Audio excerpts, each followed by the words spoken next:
the members online. I'm going to introduce you in a couple of minutes. I'm first going to introduce the meeting here in Dutch. So I'll be back with you in a second. Ik open de vergadering. Aan de orde is het rondetafelgesprek over China. Ik heet de leden van harte welkom. Op dit moment 4 leden. Ik verwacht dat de heer Sjoerdsma nog aanschuift. Welkom aan de mensen op de publieke tribune. Ik weet dat er ook per livestream meegekeken wordt. En een bijzonder warm welkom aan de gasten die vandaag met ons zullen spreken over China. Dit rondetafelgesprek is onderdeel van de voorbereiding op het commissiedebat over China dat deze commissie zal voeren met de minister van Buitenlandse Zaken. Dit debat staat gepland op 13 december. Dat is volgens mij de ene laatste week voor het reces. Niet de rustigste periode, maar we gaan daar vol voor. Eerder heeft het ministerie voor de commissie een besloten technische briefing verzorgd over het Nederlandse beleid in relatie tot China. Het rondetafelgesprek bestaat vandaag uit 2 blokken. Het eerste gedeelte is via de live-verbinding en in het Engels. Het tweede gedeelte is in het Nederlands en gaat over buitenlands beleid en de mensenrechtenkwesties in China in relatie tot Europa en Nederland. Het eerste gedeelte gaat over China in relatie tot andere grootmachten. So, welcome. I would like now to start with round 1. I would like to welcome our guests who are joining us by video connection. Ms. Helena Legarda from the Mercature Institute for China Studies, Mr. Mattia Bertolini from the Hague Center for Strategic Studies, and Mr. Raffaello Pantucci from the Royal United Services Institute for Defense and Security Studies. Welcome to you all. I propose to give each one of you about 5 minutes to make an opening short statement, starting with Ms. Legarda. After your remarks, I will open the floor for the members of Parliament to ask you their questions. So we're going to do it first Ms. Legarda, then Mr. Bertolini, and then Mr. Pantucci, and then we're going to the members of Parliament. Is that all right? Yes? Ms. Legarda, may I ask you to start with your opening statements? The floor is yours. Absolutely. Thank you very much, Mr. Chair. I hope you can all hear me okay. It's a pleasure to be able to join you for this roundtable. 5 minutes, so I will try to keep my remarks short. When we're talking about China in relation to other world powers, or generally China's foreign policy and China and the global stage, I think it's important to look at the G20 and the APEC summits that have just concluded right after the 20th Party Congress of the Communist Party as initial signals of what we can expect from China in terms of foreign policy, in terms of relations with the US, with Europe, and with other powers around the world. There's been a lot of talk about the fact that Xi Jinping and the Chinese leadership seem more constructive during the meetings, especially during the meeting with US President Joe Biden. We saw China deliver friendlier talking points than we have heard from Beijing over the past couple of years, including a comment that also came up during Chancellor Scholz's visit to China regarding China opposing the use of nuclear weapons without direct reference to Ukraine, but regardless, friendlier talking points. We also saw Xi Jinping meeting with Australian Prime Minister Anthony Albanese, which is the first meeting between heads of state of the two sides in many years. So we're seeing, I believe, Xi Jinping more confident after securing power and sort of securing himself another term at the head of the Communist Party at the 20th Party Congress, as well as an attempt by Beijing to mend ties or at least to avoid escalation in its relations with other big powers, the US in particular. This is also, however, and this is something that I believe we can't forget, an attempt by China to prevent Western nations from uniting against Beijing, which is one of the Chinese Communist Party's greatest fears, as well as a move to allow China to catch up with the US, especially in the science and tech sector, and deal with its own domestic crises without having to face a hostile international environment. So it is a charm offensive, what we're seeing from Beijing, with strategic objectives behind it. This charm offensive, I believe, is likely to continue. We're going to feel it in Europe. It's going to be seen in relations with the US. It's going to be seen in relations with other powers in the Indo-Pacific region. But the Party Congress made it clear that there are actually very few, if any, policy changes that we can expect when it comes to China's international relations. Xi Jinping's work report to the Party Congress made clear that China has an increasingly negative view of the international environment. What used to be spoken of as a period of strategic opportunity for China is maybe not over, but has definitely changed in nature. Beijing now speaks about risks and challenges that are concurrent and that are facing China simultaneously. And there's much more concern, vocal concern, about external efforts to contain or blackmail China. Language regarding cooperation with other major powers has disappeared and is now referred to simply as China should aim for positive interactions with major powers. And when Beijing talks about external efforts to contain or blackmail China, most of the time it is referring to the United States, even if obliquely. So the goal for Beijing is still to become a global power by mid-century. And what this very hostile international environment calls for in the Communist parties and in Xi Jinping's eyes is for struggle, 斗争 in Chinese. The official translation into English of this term coming out of the Party Congress has been fighting spirit. But the original Chinese refers to struggle. And struggle makes clear that we should expect Beijing to continue to push back assertively, if not aggressively, against any attempts, real or perceived, by other major powers to contain China or at least confront China. Something else that is seen as a solution to this new hostile environment that China's facing, and we're probably going to see more movement, is closer ties with the global south. Beijing has already launched a diplomatic campaign to approach the global south and to build an alternative network of countries to push back against what it sees as a Western-dominated global order, and we're going to see more of that. New initiatives like the Global Development Initiative and the Global Security Initiative are likely to play an increased role, and Beijing is also going to try to revitalize and partly expand both the Shanghai Cooperation Organization and the BRICS formats. This is likely to create more tensions with the US and with Europe, both bilaterally and within the UN system, as Beijing tries to contest the global order and global norms and standards. And finally, I would say that wolf warrior diplomacy is also likely to remain a key feature of China's foreign policy and China's relations with other major powers. And this becomes, I think, clear when we look at personnel changes announced during the Party Congress, with Wang Yi likely to be the new sort of top diplomat of China, replacing Yan Jiechi, and Qin Gang, current ambassador to the US, seeming set to replace Wang Yi as Minister of Foreign Affairs. We will have to wait for the National People's Congress in March to see developments, but these are the main trends we are seeing. So to conclude with an overall message, I would say that politics and competition with the United States and with other Western powers or countries that are seen as allies of the United States will stay front and center, and it's going to continue to shape China's foreign policy over the next few years.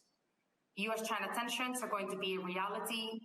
Continued military, economic, and psychological even pressure on Taiwan will be maintained, and tech competition is also going to remain a key feature of China's foreign policy and relations with other major powers, as ideology becomes the key objective or the key framework for the Communist Party rather than policy pragmatism.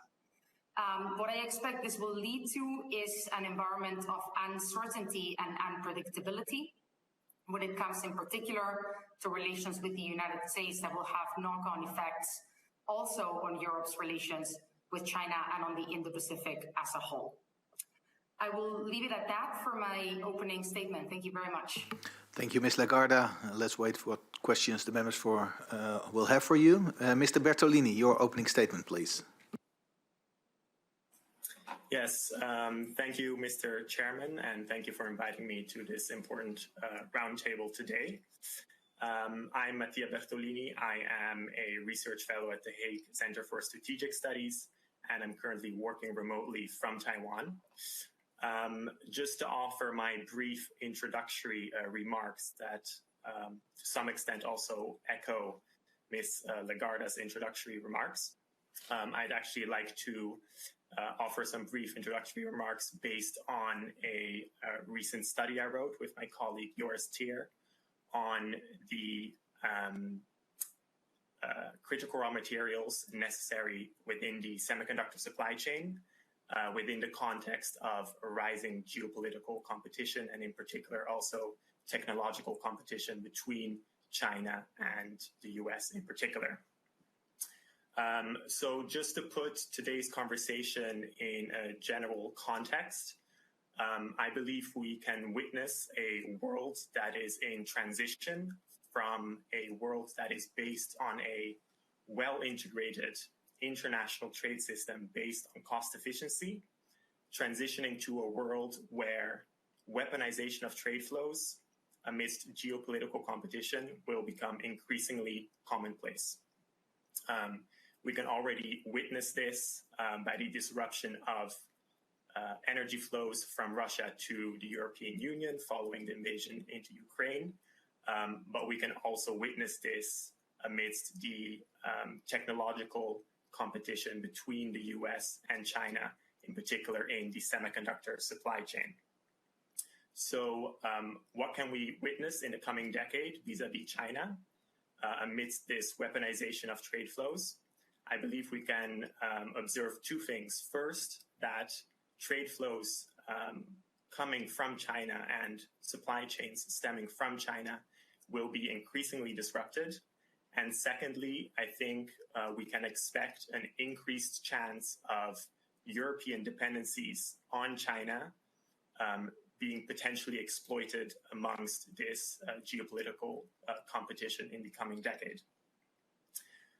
Just to give a illustration based on the recent study I wrote of the semiconductor supply chain, I believe you can see in the room or on your screen a quick representation of the semiconductor supply chain.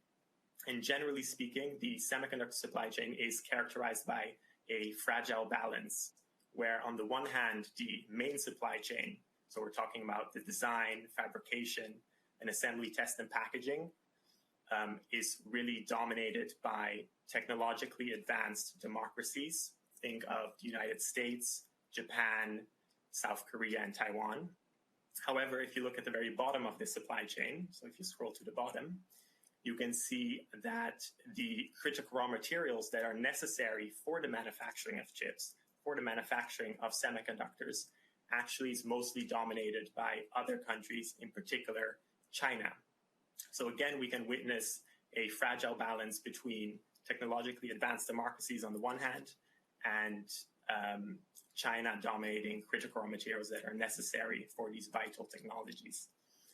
So if we go to the next slide or visual that I showed, we can see that amidst this geopolitical competition and weaponization of trade flows, we should really expect that critical sectors such as semiconductors could potentially also be disrupted as trade flows are being weaponized. For example, if Beijing were to impose a critical raw material export ban or export squeeze, this would severely disrupt and basically paralyze the entire semiconductor supply chain. So this is just an illustration of the things the Netherlands and Europe should guard for going forward into the next decade. So what should be done about this? I think, firstly, it's important to note that nor the Netherlands nor the European Union really has the shaping power to prevent this geopolitical competition from increasing and this technological competition between the United States and China from progressing. So instead, what I deem the Netherlands and Europe should do is three things in particular. First and foremost, really prioritize the security of supply for strategic goods, for example, semiconductors, by really taking a worst case scenario approach in the prevention, mitigation of the potential consequences that this weaponization could have on these critical sectors, and in this case, on the semiconductor supply chain. At the same time, second, I believe the Netherlands and Europe should really invest in, bolster, and leverage the dominant position it already has in the semiconductor supply chain. If we think of the Netherlands, we of course think of ASML. And at the same time, also invest in increasing manufacturing capabilities within the EU itself. And third, last, it's also important to, at the same time, invest in mitigation efforts to reduce potential dependencies on China, as well as risks, to reduce the potential that Beijing could use sort of as leverage or exploit these European dependencies amidst this geopolitical competition. So these are just some general recommendations, and I'm happy to go into them in more depth as this hour progresses. But that is the general sort of takeaway, my concluding remarks, that the Netherlands and Europe should prepare for increased geopolitical competition, weaponization of trade flows, and should really adjust to this new geopolitical reality going forward to become more resilient in this new geopolitical context. Thank you. Thank you for your opening statement. Mr. Pantucci, the floor is yours for your 5 minutes, please. Thank you very much, Mr. Chair, and thank you for the invitation to join you. I'm only sorry I cannot be there in person. I'm joining you from London, but I'm normally based out in Singapore. And if you have any questions on Southeast Asia, I'd be happy to sort of touch on them. But in my comments, I wanted to focus on a different part of the world, which is Central Asia, which is a part of the world that I've done a lot of work on. I've just published a book looking at China's relations with Central Asia. And by Central Asia, I'm referring to the 5 STANS countries, but also Afghanistan. And that's been very much the focus of my work for the past few years, looking at China's relations and its overland relations with the sort of Eurasian heartland. So I want to talk a little bit about Central Asia. I want to talk a little bit about Russia. And then finally, I want to talk about this idea of debt trap and try to think a little bit and pick up on some of the points that Helena made, thinking about China and its relations with the sort of global south, as we might simplistically call it. When we're looking at Central Asia, I think it's a very interesting and important place to focus on in Chinese foreign policy. I think there's a reason why Xi Jinping chose to make Central Asia his first place of visit after COVID. So, just before the 20th Party Congress, he did a big tour where he went first to Kazakhstan and then to Uzbekistan to attend a Shanghai Cooperation Organization summit. And I think this is very much because from a Chinese perspective, there's a sense that Central Asia is a place where they test out a lot of foreign policy ideas. The SCO is one such structure, but there are lots of other things that you can see have been tried in Central Asia before they're then applied around the world. If you think about the Belt and Road Initiative, this was born from a speech that President Xi gave in Kazakhstan in 2013 that was then followed by a speech in Jakarta in a month later, and then that becomes the kind of Belt and Road Initiative, which still remains, I think, China's kind of central animating vision when it looks at its sort of foreign policy approach to the world. And I think what's important to understand and think about within the Central Asian context is really how Central Asia reacted. And what's interesting is that if you look at when Xi visited the region earlier this year, you can see there was a great appetite from the region to engage with China. All of the issues that they see, that we all see with China, they do appreciate. But at the same time, they see China as a really important partner. It's a country they share a border with. It's a really important trading partner to a lot of them, an important investment partner as well. And so from their perspective, at a moment when their other big partner, Russia, is going through this massive internal self-inflicted ruction as a result of the decision to invade Ukraine in February of this year, we can see that the region is trying to find and develop other alternatives to try to strike a balance from, being overly dependent on Russia. But the problem that they find with China, and this is a problem that, again, you can find in lots of other contexts as well, is that they find that by shifting instead to an overdependence on China, this creates a whole series of other problems as well. Most recently, for Central Asia, this was illustrated during COVID, where the region suddenly found its trade with China dropped when China's borders closed abruptly and only really recently reopened, allowing a sort of free trade back and forth. And of course, this is a part of the world that is entirely landlocked. So it needs to have good border connections with its neighbors to be able to get access to the global seas, which of course is the key highways for goods and products to travel around the world. But they've only recently been able to open those borders up again. And if you look at trade and investment with China, you can see that during the years of COVID, it dropped precipitously with considerable damage to the national economies of the Central Asian countries.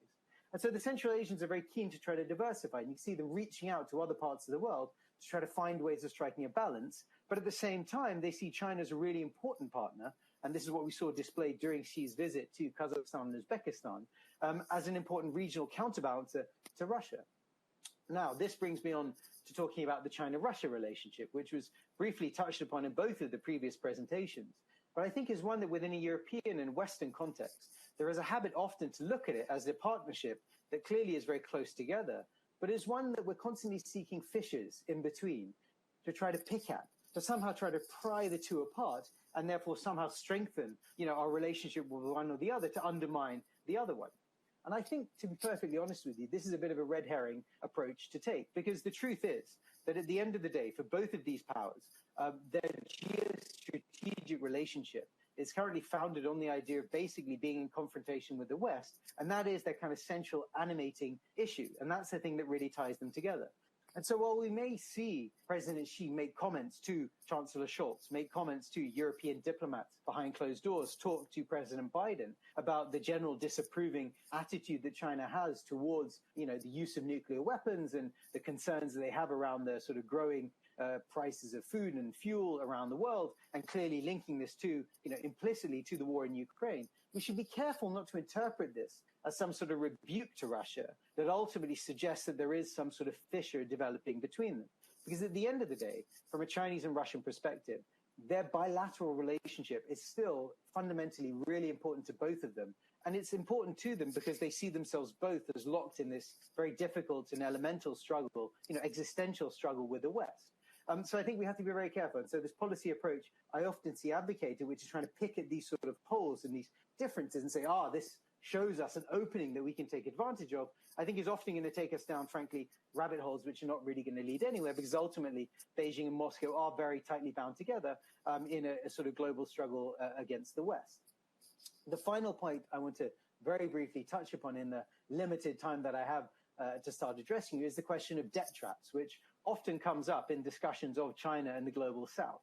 And I would suggest that it's worth thinking about this notion within its proper context.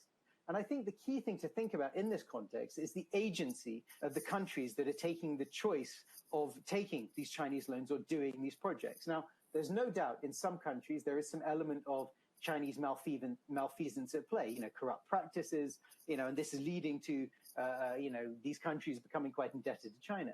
But I think the notion that China's gotten into these relationships with the intention of getting these countries sort of entrapped in some sort of debt trap to Beijing, I think takes away a lot of agency from the host countries. And it's one that the host countries really don't appreciate a great deal. It's a narrative that suggests that they are unable to make decisions for themselves. And so I think within the sort of Western conception, it's really important to try to think a little bit more about trying to broaden the options that these countries have and focusing on that and building up the local capacity to manage China's investment rather than saying this is some sort of predatory practice by the Chinese state to somehow, get these countries in hock.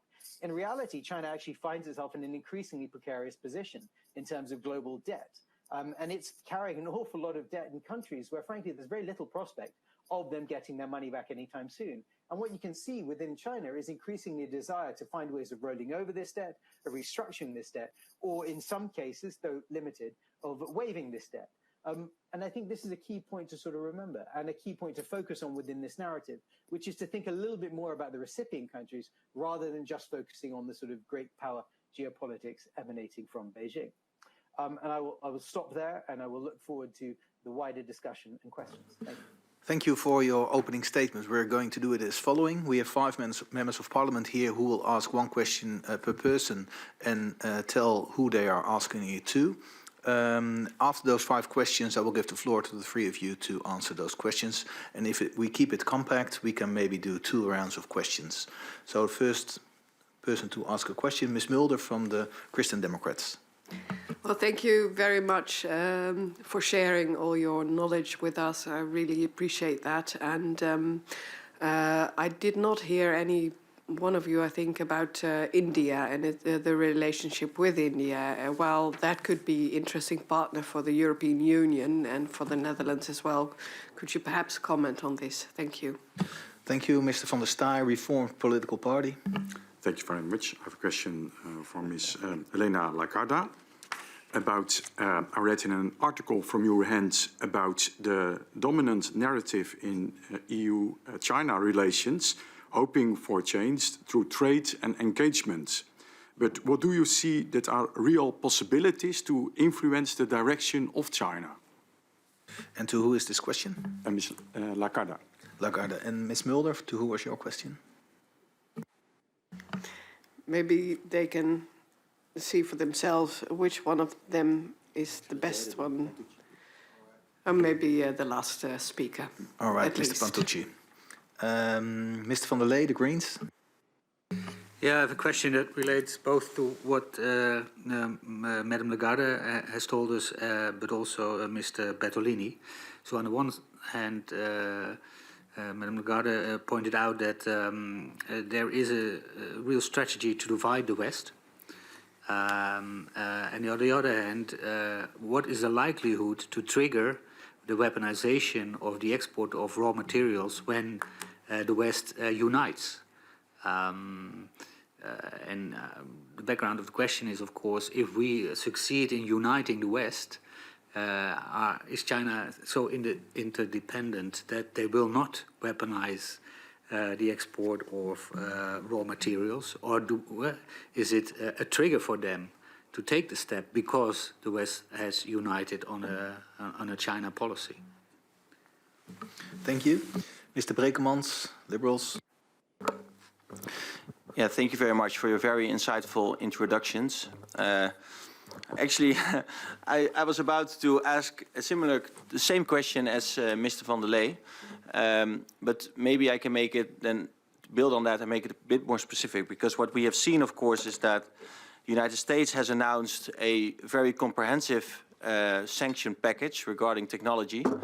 And my question is to Mr. Bertolini. And I'm wondering how he sees the risk of retaliation by China, for example, by putting restrictions on raw materials. And maybe more particularly also to Mr. Bertolini, if he can say something then on the position of ASML.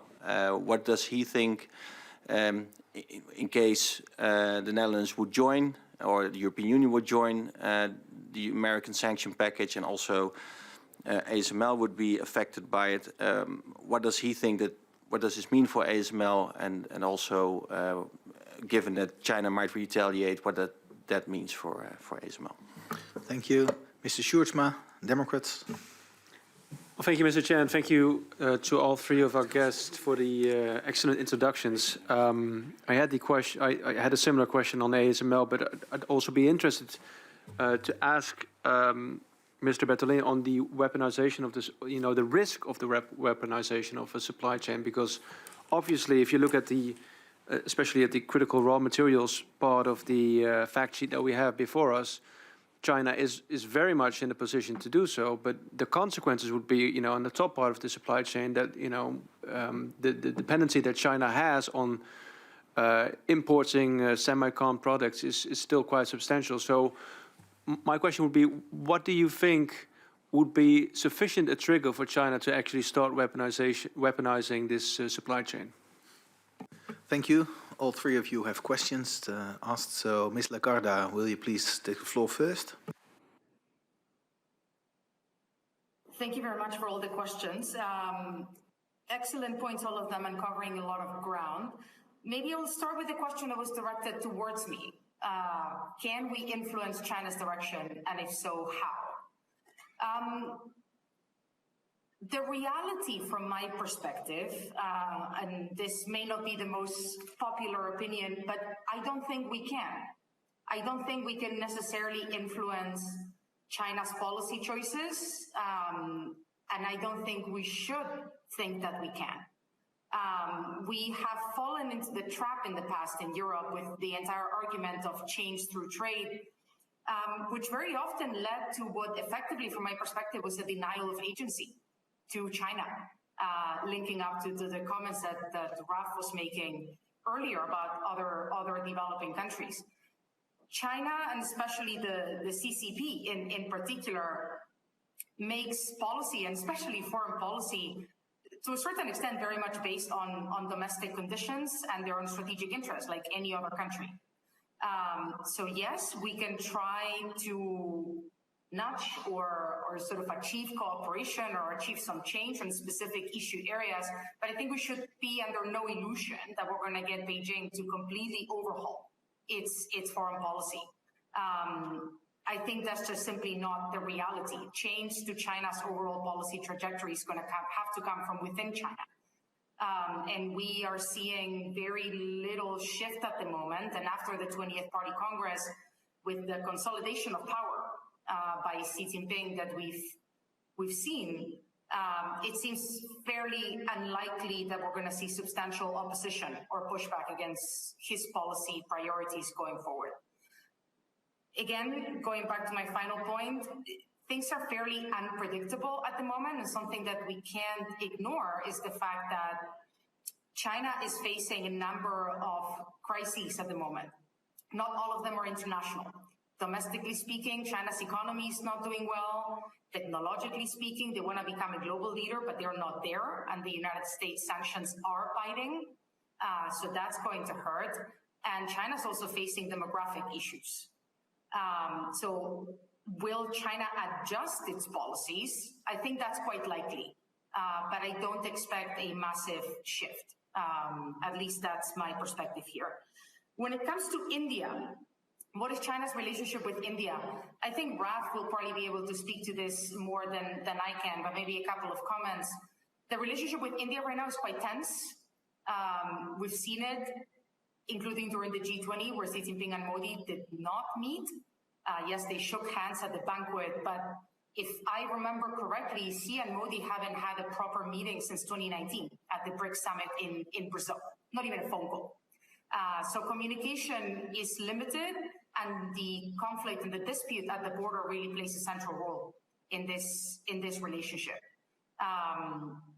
India, I believe, is quite keen on finding some sort of way to coexist with China, but without some sort of agreement or compromise on the border, that's going to be difficult.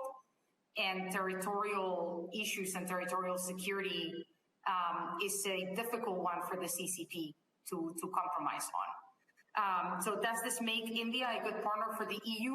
On certain issue areas, I believe so, but India has also been in the past a fairly difficult partner for the EU and for other European countries on other issues such as trade or economic cooperation.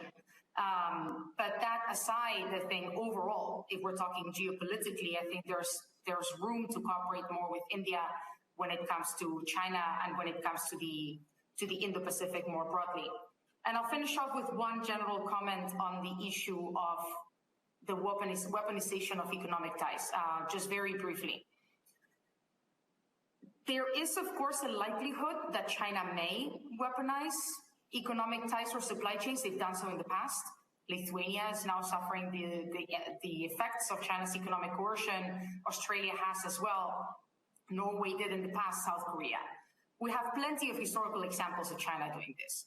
But there's a few points that I would like to make about this. One, economic dependency goes both ways. So when we talk about us being dependent on China on certain sectors like raw materials, that is true, but China's then dependent on Europe on others. And Beijing tends to be fairly careful when it comes to economic coercion or the weaponization of supply chains. We've done some studies at Merix, and it becomes quite clear which sectors are hit first. So effectively anything where import substitution is an option for China may be hit by economic coercion. Other sectors, especially we're talking about tech, we're talking about industrial components, we're talking about software, not so much. Because China, again, is facing a difficult economic situation, And I don't think Beijing is out to try to commit economic suicide. So critical raw materials may be weaponized, but I think it would take, the trigger, I think, would be hard to reach for Europe. But I don't know if Mr. Bertolini disagrees with me. It's more his topic than mine, so I will leave it at that. Thank you. We'll hear about that. Mr. Bertolini. Thank you, Mr. Chairman. So I'll address the host of questions that were directed at me. I think they can generally be summarized into what exactly is the risk of weaponization on the part of China, particularly when it comes to critical raw materials. So first, I would like to indeed echo Ms. Lagarde's words here that the chance of weaponization is indeed small as it stands now. However, I would like to note a couple of things. First, as Ms. Lagarde already pointed out, there are various historical antecedents of China weaponizing its economic trade ties with other countries when they do not see eye to eye. Ms. Lagarde already mentioned various examples, but also when it comes specifically to the critical raw materials. In fact, in 2010, 2011, China did allegedly impose an export squeeze of rare earth elements to Japan after a dispute in the East China Sea. So there is an historical antecedent for this.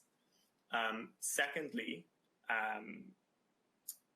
if we look at Russia today, the relationship between Russia and the West basically has reached breaking point where military and strategic matters are superseding geo-economic considerations.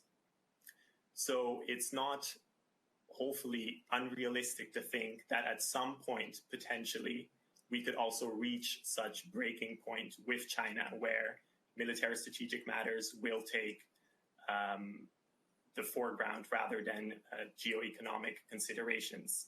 So again, the chance might be small, but it does exist. And therefore, I do think it is incredibly important for the Netherlands and the European Union in specific to guard for this eventuality, since it is an existent risk in the decades to come. Just to give you a quick insight into our recent study, we asked 50 policy experts on the subject of East Asian security, China, cross-strait relations, etc.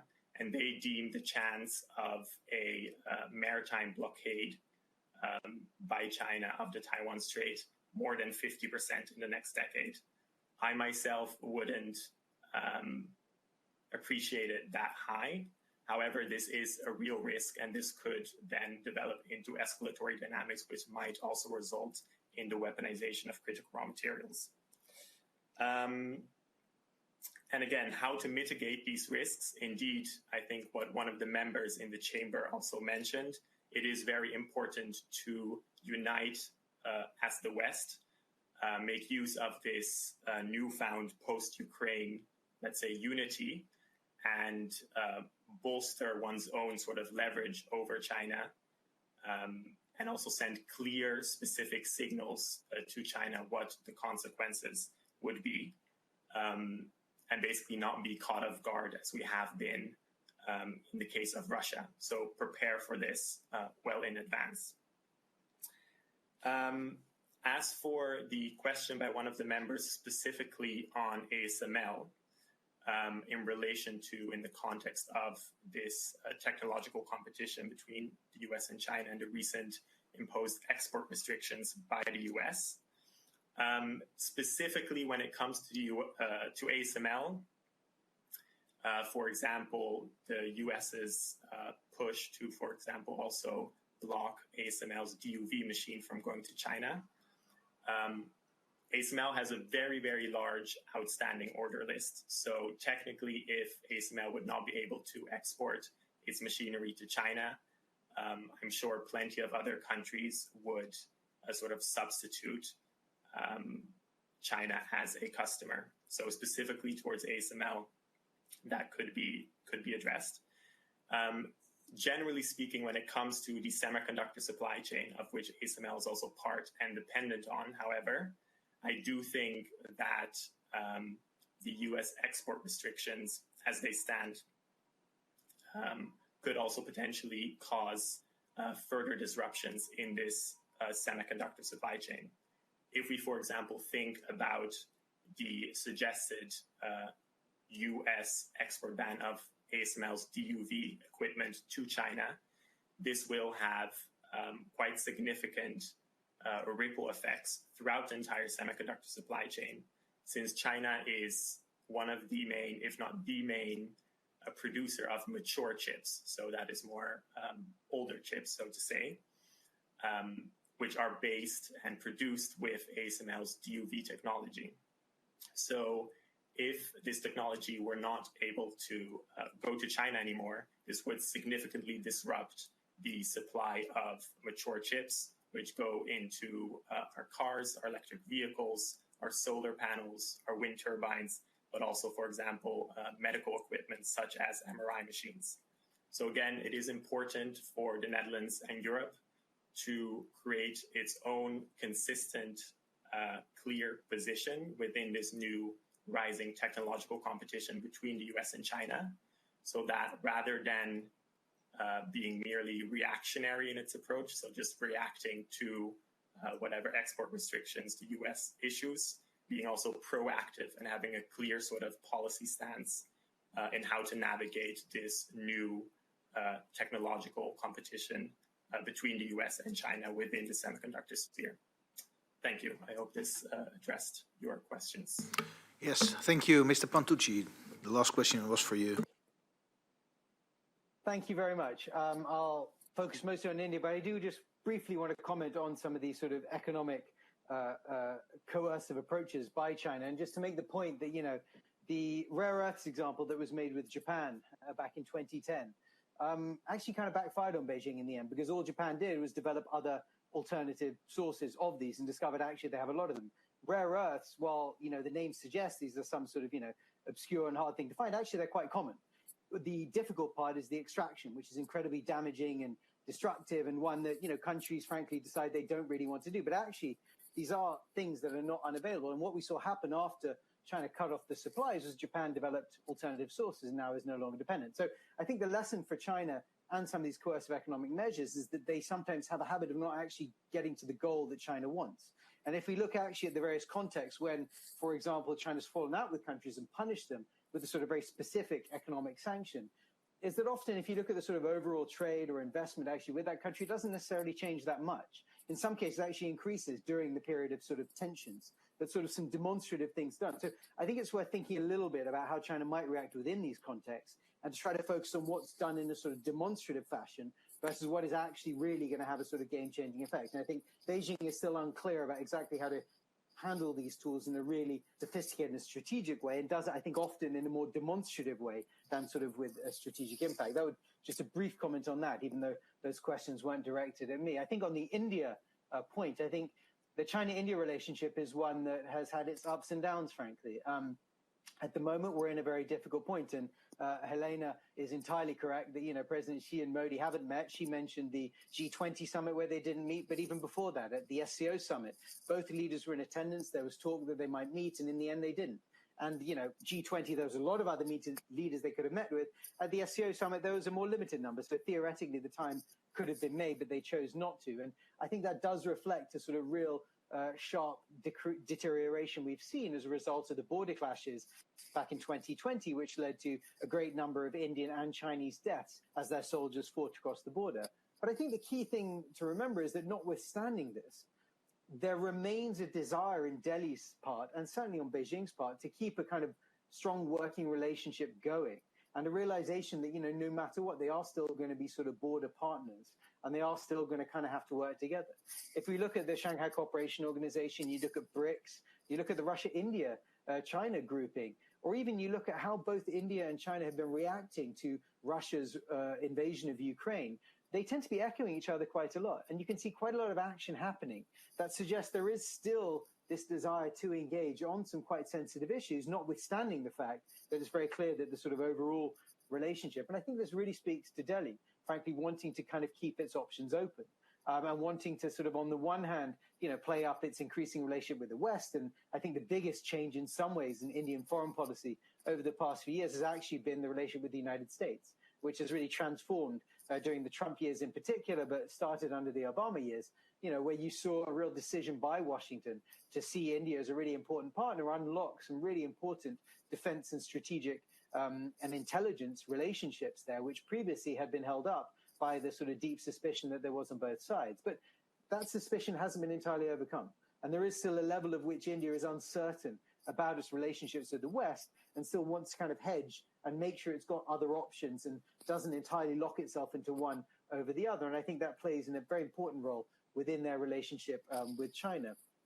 The only final point I'd offer on the kind of China-India relationship, which is I think the degree to which we can see that India worries an awful lot about China, but China worries a lot less about India, to be honest with you. And I think that's a great frustration to a lot of people in Delhi who can see this as they see this as their sort of key strategic issue on the world stage, but at the same time, the Chinese just don't really take them all that seriously. And then the only final point, sorry, I'd add on the India point is that I know that within a lot of European and Western capitals, there's a great push to sort of see India as the great democratic bulwark in Asia that we can kind of work with to sort of contain China in some way. And I'd say that actually, if you looked in a sort of wider Asian context, that vision isn't always shared. And I don't just mean in sort of India's neighbors where there are sort of natural tensions left over from history and sort of border issues and other such problems like that. But if you look more widely into Southeast Asia, there's a sense that, India and what we've seen happen within India in terms of the sort of rising Hindu nationalism and the problems between sort of various minority communities and the majority Hindu communities there, are something that are seen with great concern. And it's something that is, in some ways, there's a sense of, double standards sometimes from Western capitals who focus on India as a great democratic power while condemning China. And I think in some Asian capitals that I've been to, you'll hear people say, well, actually, their actions at home are not that dissimilar. And why is it that the West is overlooking in one and not in the other? So I would just suggest it's worth thinking about India within a kind of wider regional context where it isn't always seen in exactly the same light that I think it's interpreted in Western capitals. Thank you. Thank you very much. We can have a short second round of questions if there are questions left. So please keep it short and simple. Ms. Mulder. Thank you, Mr. Chair, and thank you for your answers. Really interesting. My question would be on the situation now with Taiwan. We hear the sea is being crossed way too much, and also in the air. So how do you consider this and your wider network? Is there an option maybe for more violence against Taiwan? Thank you, Mr. van der Staaij. I have a question for Mr. Pantuzzi about the relation between China and Russia. You spoke already short about it, but can you give some remarks about what do you expect about the developing in the future of this relationship? Thank you, Mr. van der Lee. I also have a question about Taiwan, I think specifically to Madame Lagarde, because she explained to us that the position of Xi Jinping has been secured during the last party congress. And I was wondering, could the tension again increase strongly towards the next party congress? Or maybe to rephrase it, is the potentially biggest trigger to invade Taiwan based in insecurity of the position of the party leader in China? Or is there another trigger that could potentially lead to Taiwan becoming Ukraine? Thank you, Mr. Brekelmans. Thank you. I have a follow-up question to Mr. Bertolini, because his third recommendation was about reducing dependencies, invest in reducing dependencies. And my question is, of course, we see that the European Union is taking some sort of action with the Critical Materials Alliance. But the question is it enough? Is it going fast enough? And also, is it not something which is just on paper, but does it really mean something in practice? And I'm wondering what recommendations Mr. Bertolini has for this. Thank you, Mr. Sjoerdsma. Well, thank you. And my question is also to Mr. Bertolini and relates to the critical raw materials part of the fact sheet. Now, if you look at let's say the mining part of the critical raw materials, I mean, it's quite clear that our dependency on China and Russia is huge. And I would be very interested to hear from you what kind of practical steps you would see within the next, say, 1 to 5 years that the EU could do to, well, you can't really take over, I guess, those mining facilities, but what we can do to decrease that particular dependency. Thank you. I would first give the floor to Mr. Legarda, and please take note of the time, please. Thank you very much. I'll focus my answer on the Taiwan questions. So what's the situation in Taiwan? Will it escalate? What sort of triggers are there? China's policy towards Taiwan hasn't particularly shifted, at least on paper, over the last multiple years, if not decades. So China wants reunification with Taiwan, ideally through peaceful means, but it doesn't renounce the use of force. That is sort of the baseline. What we have seen over the last year or two, in particular over the last few months this year, is been an intensification of the rhetoric and of military activities around Taiwan. We follow this quite closely at Merix. I follow this quite closely myself. And if you look at the number of PLA aircraft entering Taiwan's air defense identification zone or crossing the median line, we've seen a very, very substantial increase over the past few months. This is something that is very likely to continue. This is very clearly an attempt by Beijing to put pressure on Taiwan, on the Taiwanese authorities and the Taiwanese government, but also on the population. And it, of course, also helps the People's Liberation Army to prepare and train for a potential contingency. So will this situation escalate, and if so, what may be the triggers? I think the honest answer here is nobody really knows if and when this will escalate, why or how. We know that China wants to achieve reunification or at least make progress to that effect by mid-century. Xi Jinping himself has sort of set that soft deadline. And again, we're seeing a ramp up of preparations and of China's posture, more aggressive posture towards Taiwan. That, again, as I said, is likely to continue. And it may escalate because of a number of reasons. And this is why it's so hard to predict. There's a lot of moving pieces. On the one hand is China's own capabilities. So can the PLA do this? And lessons that China is drawing from Russia's invasion of Ukraine will, of course, play a role here. We unfortunately don't have time to get into that, but this is a very interesting topic. Domestic situation in China will play a role. And here we're talking about political dynamics of Xi Jinping's power. Is there opposition? How does the rest of the party think about this? Are there any other factions? Again, thinking that this could be years into the future. So this may be under Xi Jinping or it may not. But the economy may also play a role here. Demographic trends may also play a role here. Ideology plays a huge role here. I think a sometimes overlooked potential trigger here is at what point, if at all, does Beijing think that it's now or never to take Taiwan? Whether that's an invasion or a blockade or any other form of conflict. So the relative power of China vis-a-vis the US or vis-a-vis Taiwan and other allies in the region, that's another thing to take into consideration. What's happening in Taiwan itself, it's another potential trigger. Presidential elections, various positions by the different political parties. I mean, China has some very clearly set red lines, right? Taiwan declaring independence or Taiwan accepting foreign troops being stationed on the island. Those are clear red lines, but there's a lot of gray zone in between. And that's sort of the problem. And then another, I think, variable to take into consideration here is the position of the United States and of other powers in the region, of Japan, of Australia, of other Asian countries, even of Europe.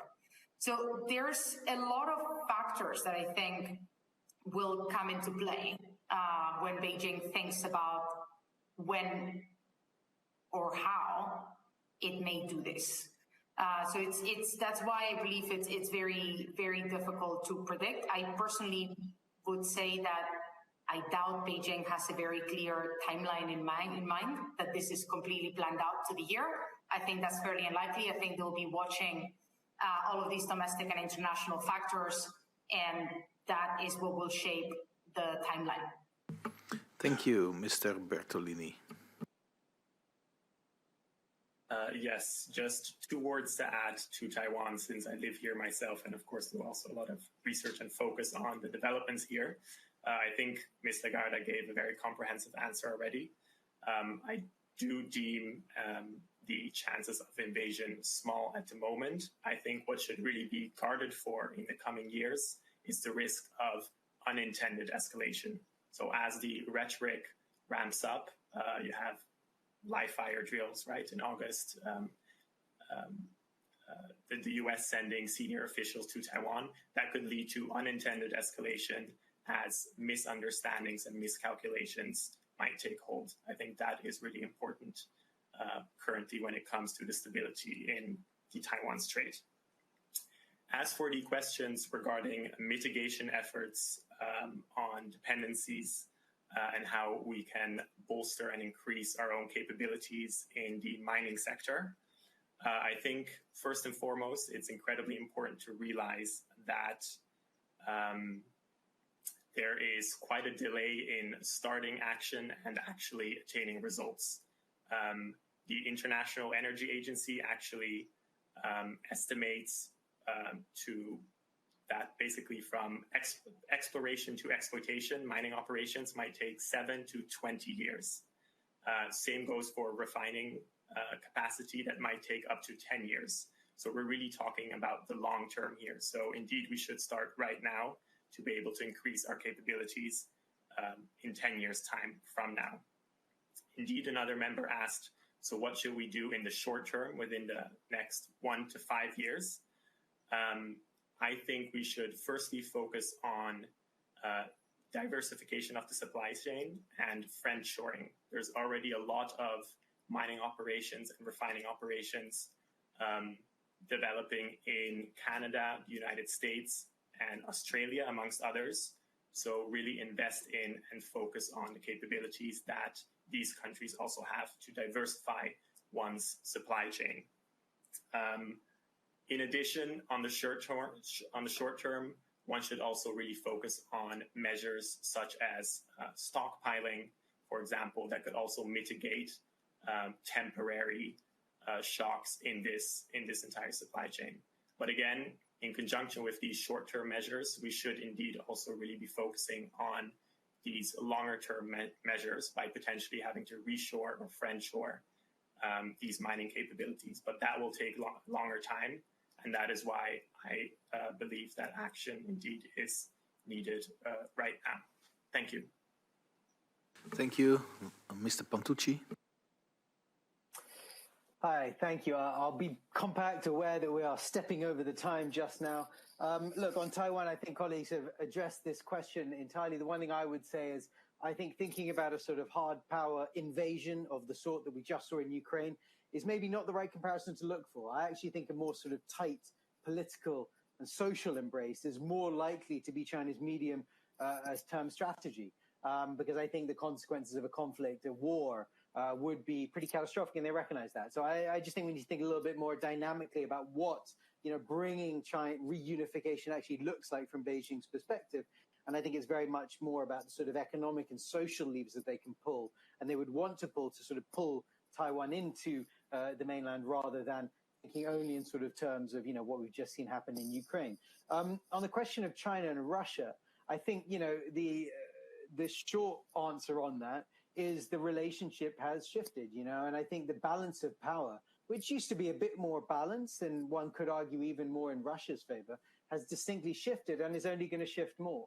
But I think what we interpret within that is the possibility of, therefore, some sort of way of breaking this relationship. And I think that is probably the wrong thing to look for, because the reality is that that relationship is really forged in antagonism to the West. And in some ways, the change element you'd have to see would have to be Beijing or Moscow changing its relationship with the West, and then that you could see would be a transformative impact upon it.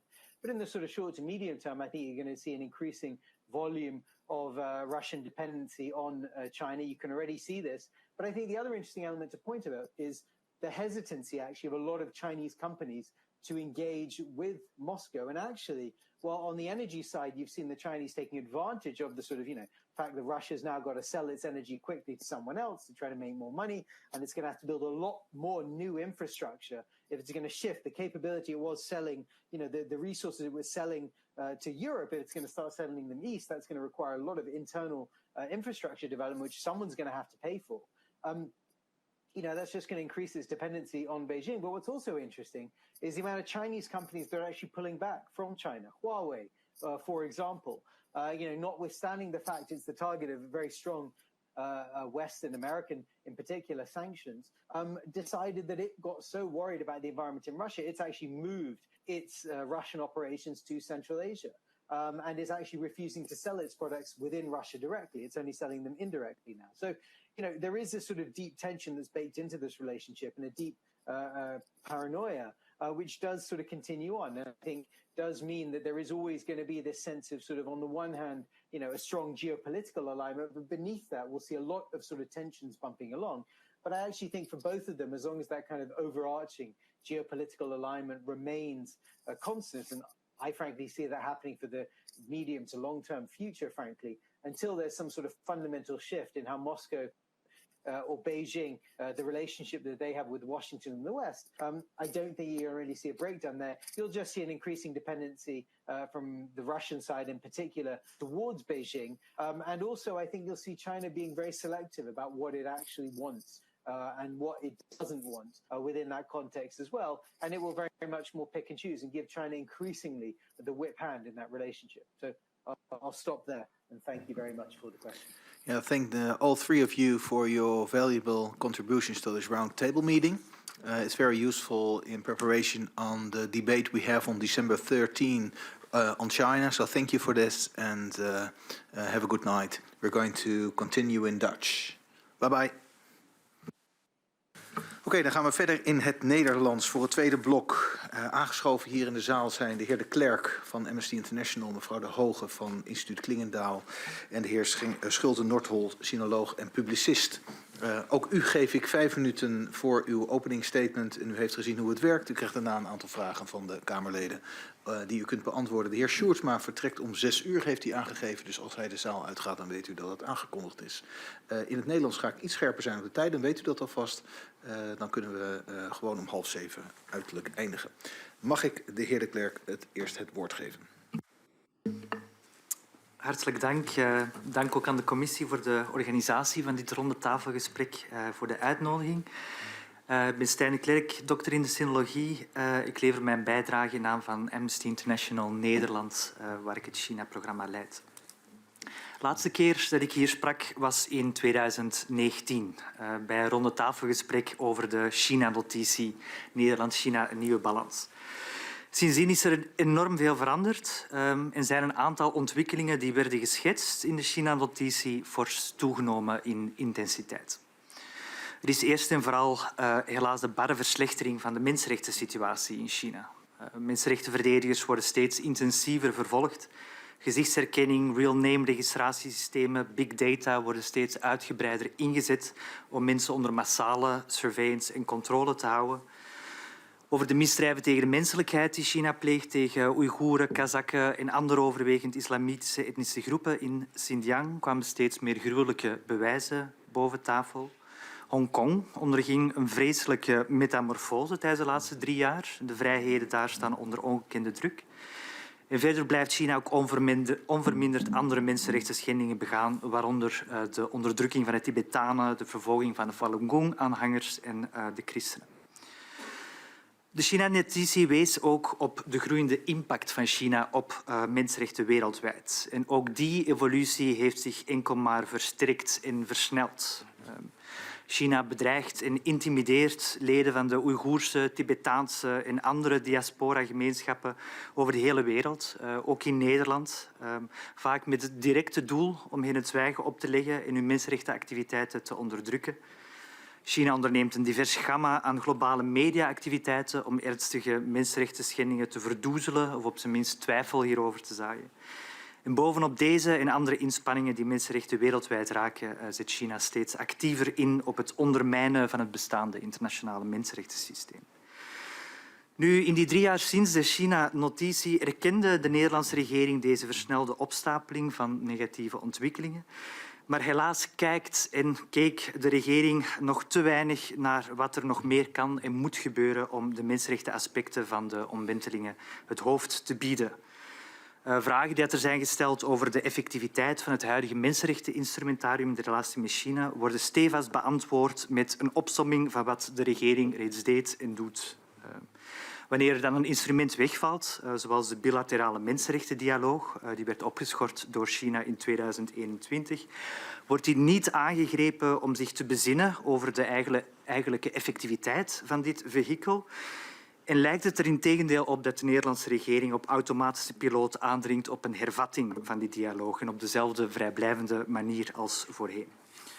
Dat is dan ook het cruciale punt in mijn bijdrage, dat de regering zich dringend moet beraden over nieuwe manieren om de impact van het huidige Nederlandse mensenrechtenbeleid tegenover China te vergroten en hierbij ook het maatschappelijk middenveld in Nederland en zo mogelijk daarbuiten ook te betrekken.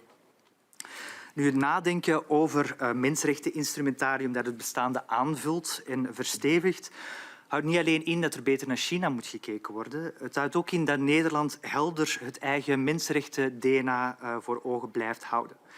Wat trouwens ook een cruciaal punt is in het recente AIV-advies over de mensenrechten.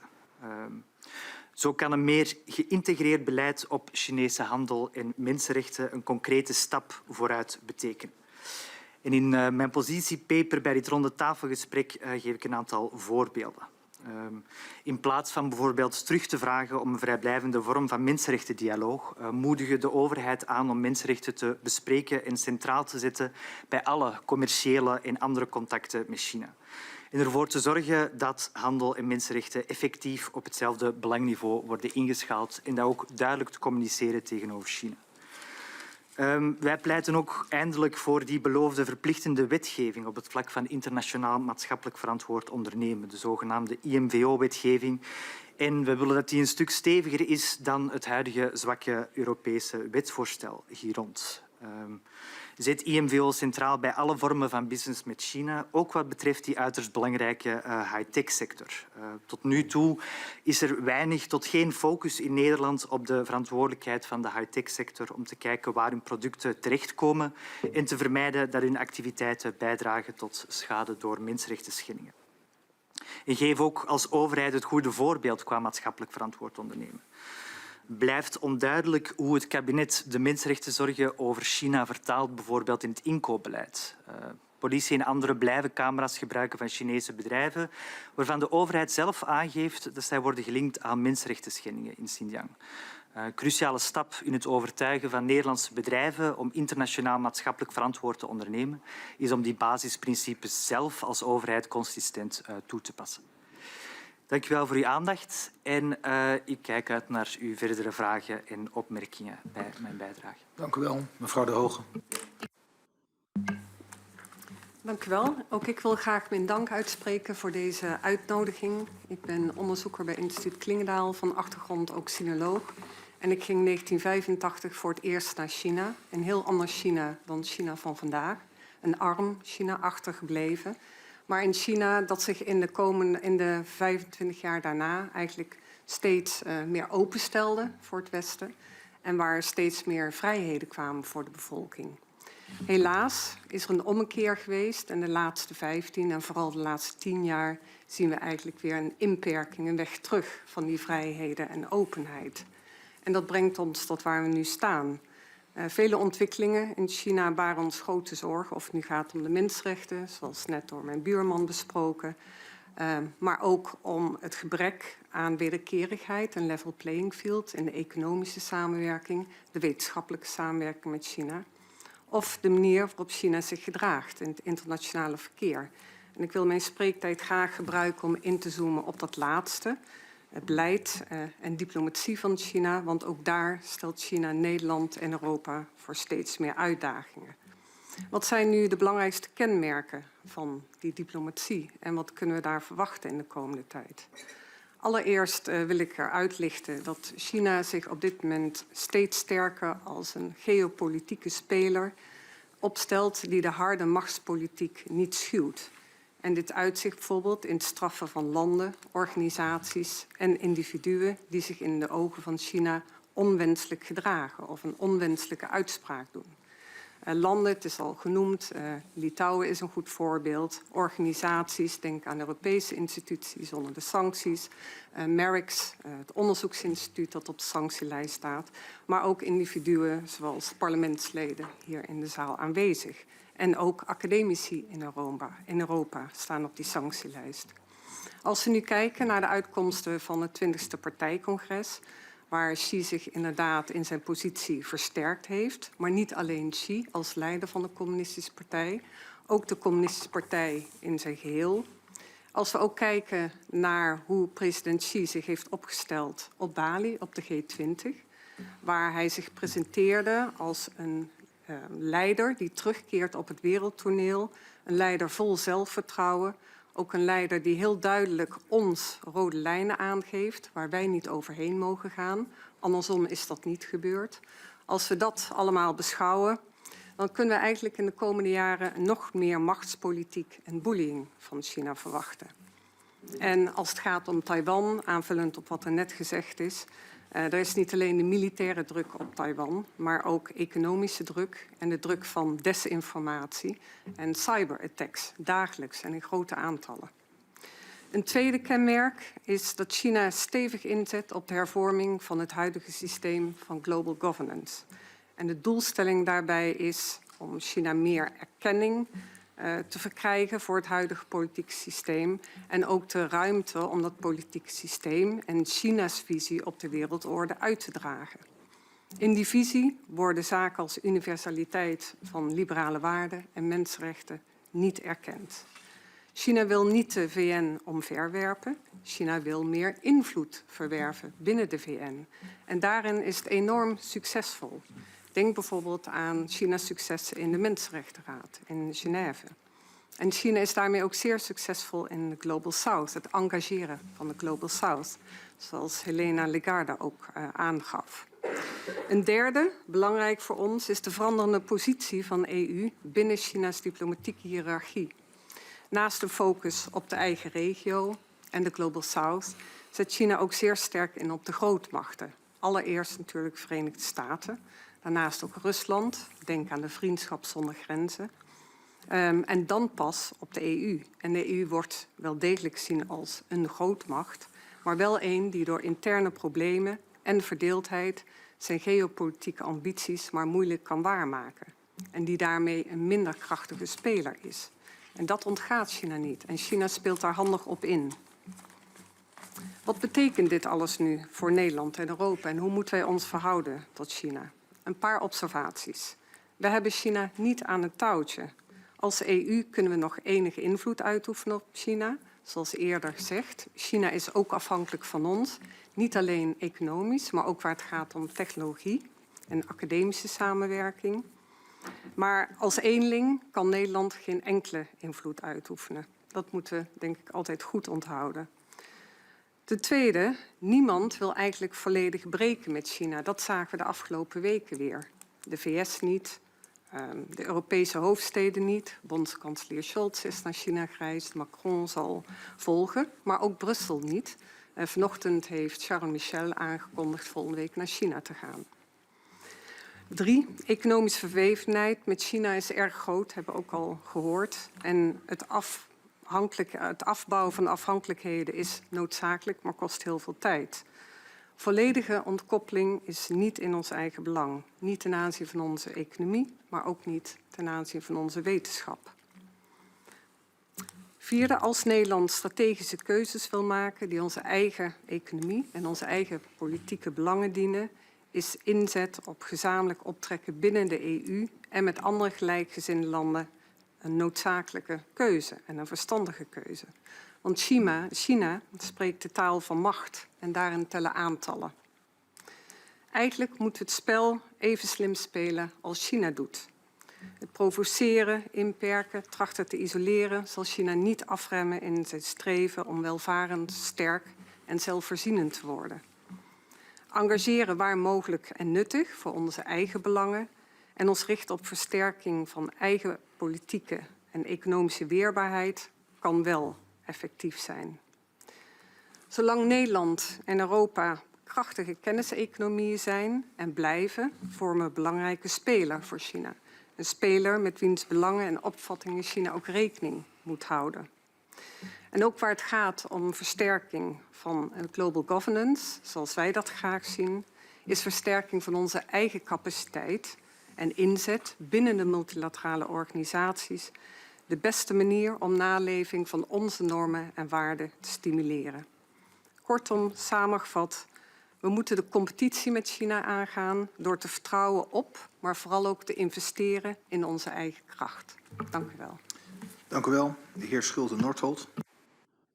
Ja, ik sluit me graag aan bij de voorgangers om te zeggen van dank dat ik hier mag zijn. Een paar punten. Ik heb een paper geschreven waarop ik een paar punten uitlichten. Het eerste is dat goed China-beleid moet gebaseerd zijn op kennis van China. En in tijden van polarisatie en versimpeling is het wel belangrijk om China en de Chinese Communistische Partij niet een inwisselbaar begrip te maken. Het zijn twee verschillende zaken. Het Chinese volk verdient ons respect vanuit hun traditie en geschiedenis, een 5000 jaar oude geschiedenis.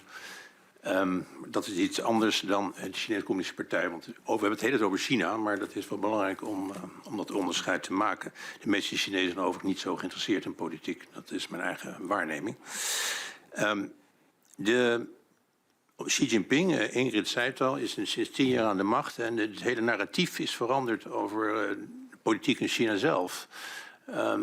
Onder Hu Jintao, de man die nog zo schrijnend in beeld kwam recent op het partijcongres, toen die werd afgevoerd, was het narratief nog van we moeten een sociale economische onderbouw neerzetten en op basis daarvan kunnen we ooit uitgroeien tot een democratie. En dat is volledig veranderd. Het gaat nu om de perfectionering van de eenpartijstaat. Met Xi Jinping, zolang die goed is van lijf en leden, als enige voorzitter van het leger, van de partij en van de staat. En dat is dreiging. Er is een dreiging door het binnenlandse project. Want er is een totale controle is het mantra van zijn bestuur. Waar pluriformiteit totaal niet is toegestaan. De eerste spreker zei het al, daar leiden de mensenrechten ook onder. Maar wat ook dreigender is in directe zin is dat kijk, de legitimiteit van de Chinese Communistische Partij rust eigenlijk op twee zaken. Op economische groei en prestatie. En op het vervolmaken van het grote Chinese project, de Chinese renaissance. En om dat te bereiken wordt er echt een nationalistische achterban gecreëerd via onderwijs en films en op scholen. En nu de economie afneemt, dit jaar 3% maximaal, dat is van het eerst sinds 30 jaar niet meer voorgekomen, is de verleiding erg groot van het regime om de nationalistische kaart harder uit te spelen. En dat zien we ook gebeuren. Er is eigenlijk een achterban gecreëerd waar de Communistische Partij eigenlijk zelf niet meer omheen kan zonder slap over te komen op de eigen bevolking. Het vernauwt de speelruimte in de buitenlandse politiek. Dus dat is ook het gevaarlijke voor ons, voor het binnenlandse project. Het buitenlandse project hebben we al de voorbeelden van gezien, is al genoemd in het voorgesprek. Dus ook Hongkong, Taiwan, wat er de laatste jaren gebeurd is in agressie in Oost-Azië. Er zit ook een lange termijn plan achter, namelijk de vestiging van een eigen Chinese wereldorde, die niet uitgaat van gelijkheid tussen staten, die eigenlijk teruggaat op de droom van de 19e eeuw, toen China vernederd werd, om dat niet te doen. En dat is een hele gevaarlijke orde, want het is eigenlijk een dubbel opvatting van soevereiniteit. Soevereiniteit in Chinees, als we het daarover hebben, is het je mag niet mengen in onze binnenlandse aangelegenheden. Dat is een absoluut beginsel. Omgekeerd, soevereiniteit van andere landen, er wordt minder stringent mee omgesprongen. Een recent voorbeeld dat we in Nederland natuurlijk allemaal gevolgd hebben, is het vestigen van die politiebureaus hier binnen onze grenzen. Dus dat moeten we even onthouden, die dubbele vormen van soevereiniteit. Dat is mijn eerste punt. Het tweede punt, nieuw beleid is uiteraard nodig. U gaat praten met de minister in half december. We hebben een China-strategie, nee, dat hebben we niet. We hebben een China-notitie. Dat is eigenlijk mijn eerste punt. Daar moeten we een China-strategie van maken. Klare taal spreken, man en paard noemen. En er moet denk ik beginnen geënt zijn op wat er in China gebeurt. Wat ik net al kort schetste over de veranderingen van de binnenlandse politiek en de dreiging die daarvan uitgaat. Dus ook het loslaten, ik geloof dat er binnen de Kamer vorige week al iets over gezegd is, over het landenneutrale beleid. Man en paard noemen Rusland, China, Iran. Schroom daar niet voor, dat schept duidelijkheid. En ook, wij zijn natuurlijk als Westerlingen, willen wij een betere wereld, we willen samenwerken, we geloven in win-win, maar de aard van de Chinese Communistische Partij is helaas zero-sum en daar kunnen we anders over denken, maar daar moeten we, dat conceptueel moeten we goed in de gaten houden. Goed, dat nieuwe beleid moet ten tweede keuzes maken over tussen waarden, veiligheid en economie. En ik zou zeggen, zet veiligheid bovenaan.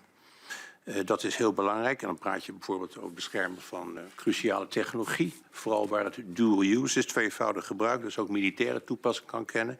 Wees daar strikt in. Bescherm de infrastructuur. Ik denk dat je daar een heel eenvoudig principe voor kunt gebruiken. Namelijk dat van wederkerigheid. De Chinese overheid heeft een negatieve lijst van investeringen. Dat zijn sectoren waar je in China niet mag investeren. Nou, laten we eens beginnen om dat omgekeerd ook toe te passen. Dan zouden investeringen in de Europese havens bijvoorbeeld al veel moeilijker worden. Het tweede zijn waarden. Daar moeten we ook aan vasthouden. Ten eerste omdat zijn we wie wij zijn. Daar moeten we niet voor terugdeinzen. Maar het is ook een bron van kracht. Wij hoeven niet meer geld uit te geven aan buitenlandse defensie dan aan binnenlandse veiligheid, om maar wat te noemen. Dat moet China wel. Dat is ook een ander soort samenleving. Democratie is ook vitaal. En het is ook iets wat bewondering wekt onder grote delen van de Chinese bevolking. De economie tenslotte, ja, daar wordt nu het en-beleid wordt veel waarde aangehecht. En ik begrijp dat wel, maar we moeten ook realiseren dat 80-90% van de Nederlandse-Chinese handelsrelaties überhaupt met China en het buitenland worden door niet-staatsbedrijven bedreven. Dus we hoeven daar niet, dat loopt wel door. China heeft ons meer nodig dan wij China zelf. En wat andere zaken betreft, wat ik net al noemde, die veiligheid raken, zoals cruciale technologie, daar moeten we heel voorzichtig mee zijn. Zelfs als je op korte termijn een deal kunt doen, is het lange termijn schadelijk, niet alleen voor de winstpositie van dat bedrijf, om de technologie weglekt, maar ook voor de strategische autonomie. Goed, dat zijn even mijn belangrijkste punten. Ja, en ik wou nog één ding zeggen, inhakend op wat Ingrid zegt. Loop niet voor de troepen uit. Nederland is natuurlijk niet zo'n groot land bekend. En er zijn genoeg voorbeelden van andere landen. Kijk, China ziet die wereld één grootmacht, de Verenigde Staten. Dat is eigenlijk bijna een obsessie voor de buitenlandse politiek van China. En minor powers. En we hebben allemaal gezien op tv hoe de minor powers worden bejegend. Toen meneer Trudeau iets had gezegd en meneer Xi Jinping hem de les las. Onlangs op Bali. Dus dat is één ding. En het tweede is, men hoeft niet veel over te zeggen, want er is door de vorige sprekers veel gezegd. Er moeten scenario's voor Taiwan komen. Dank u wel, dank voor uw bijdrage. Ik verlaat mijn structuur van hiervoor heel even om de heer Sjoerdsma het eerst een vraag te laten stellen, die meteen te laten beantwoorden, om vervolgens de rest van de ronde tafel te doen. De heer Sjoerdsma. Ja, dank voor deze zeer interessante introducties. Mijn vraag, en ik zal het antwoord niet kunnen meemaken, maar ik kan het wel terugkijken aan de heer Schulte-Noordholt. Toen ik recent in Taiwan was, zeiden de minister van Buitenlandse Zaken en de president eigenlijk twee dingen. Of eigenlijk één belangrijk ding, wat ik in ieder geval, waarvan ik dacht van, dat is zo interessant. Wij focussen hier best wel vaak op die acute dreiging, hè, of in ieder geval de uitgesproken dreiging, reunificatie, desnoods met geweld. Zij maakten zich eigenlijk meer zorgen over de samenstelling van het politbureau. Dat daar waar wij natuurlijk in onze democratie sowieso checks en balances hebben, dat zit in het systeem en die eenpartijstructuur niet. Ja. Maar zij zagen het nu ook in het politbureau niet meer en maakten zich daarom nog meer zorgen over irrationeel gedrag wat geen kader kent of niet gekeerd wordt door anderen. Ik zou zeer benieuwd zijn naar uw analyse daar van het politbureau en wat dat zou kunnen betekenen. Ja, ik begrijp die zorg heel goed. China is altijd, ook al is het naar buiten toe een monolithisch politiek systeem, is altijd beheerst door facties. Van de communistische jeugdliga of van oude of voormalige presidenten, Jiang Zemin, Hu Jintao, et cetera. En wat we nu zien is dat permanente comité, daar zitten 6 andere leden in. En dat zijn allemaal volgelingen van Xi Jinping die 20, 30 jaar heeft meegemaakt in zijn carrièregang. Die hij dus vertrouwt, maar het zijn yes-men die niet een tegengeluid geven. Ik moet ook denken aan mevrouw Tsai Xia, dat was de voorzitter van de partijschool, of een hoog iemand die in 2019 is naar Amerika is gevlucht. En die heeft gezegd, ja, dat is heel gevaarlijk, want alleen de informatie die het bureau van de grote leider nog bereikt, is informatie die hem welgevallig is. Dus het is niet een... Wat je in die fractiestructuur nog wel had, van tegengeluiden en de discussie in de Chinese context, maar die was er wel. Dat ging hard tegen hard, voor zover we weten, want het blijft een intransparant geheel. Is die min of meer weggevallen. En dat verhoogt het risico. Ik denk dat Taiwanese daarop doelen van laten we zeggen, een niet-rationele beslissing, omdat er alle informatie niet wordt gewogen. Dank u wel. U mag uw microfoon ook uitzetten. Dat heeft te maken met de camera. Dank je wel, Sjoerd, voor je bijdrage. We gaan de rest van de onder tafel doen. Mevrouw Mulder, gaat er gang. Ja, voorzitter, dank. Misschien even om op die vraag door te gaan. Hè, want hetzelfde hebben we natuurlijk gezien met Poetin in Rusland. Die dachten ook dat hij geweldig zo even Oekraïne binnen zou kunnen lopen. En het viel allemaal wat tegen. In hoeverre denkt de heer Noordholt ook dat een punt zou kunnen zijn bij China? Hè, dat ze bepaalde zaken dus gewoon missen. Waardoor ze misschien toch wat minder goed geprepareerd zijn voor de doelen die ze zich stellen. Dank u wel, de heer Van der Staaij. Vraag aan mevrouw De Hoge. Meneer Schutte-Nulter, wilt u uw microfoon even uitzetten? Oh, sorry. Dank u wel. Nee, we verzamelen eerst de vragen. Ja, mijn vraag, mevrouw De Hoge, gaat over zeg maar, wat zij ook benoemde, die machtspolitieke kant van China, waar we ook rekening mee moeten houden. Rode lijnen zijn er wel van China, maar nog weinig eigenlijk, of niet vanuit de Europese kant. Hoe zouden die rode lijnen eruit kunnen zien? Waar is China daadwerkelijk gevoelig voor als we die invloed willen uitoefenen? Dank u. De heer Van der Lee. Ja, ik heb een vraag en ik weet eigenlijk niet wie het beste kan beantwoorden. Kijk, wij zijn natuurlijk geen eenpartijstaat. De Europese Unie ook niet. Nee, gelukkig maar. En er zit een grens, zeg maar, wat wij in termen van geopolitiek op dit terrein zouden kunnen. En als we dat samen doen, meer. Maar ik ben ook wel geïnteresseerd in, ik noem het dan maar even het IMVO-kanaal. Maar juist daar waar die waardeketens aan elkaar gekoppeld zijn. De inhoud zegt ook dat we hebben 90 miljard handel. Volgens mij is nu op dit moment het volume. Het leeuwendeel is niet Chinese staatspartijen. In hoeverre kunnen wij door goed samen te werken met het bedrijfsleven in het Westen via die routes ook bepaalde veranderingen afdwingen? En dan niet alleen omdat we technologische standaarden zetten, maar ook MVO-eisen verbinden aan activiteiten in die ketens. In hoeverre is dat een veranderkracht die ook in China iets teweeg zou kunnen brengen? Deze vraag is denk ik voor mevrouw De Hoog, als ik het zo taxeer. Ja, misschien ook wel voor de heer De Klerk. De Klerk? Oké, nou, voor u. De heer Brekelmans.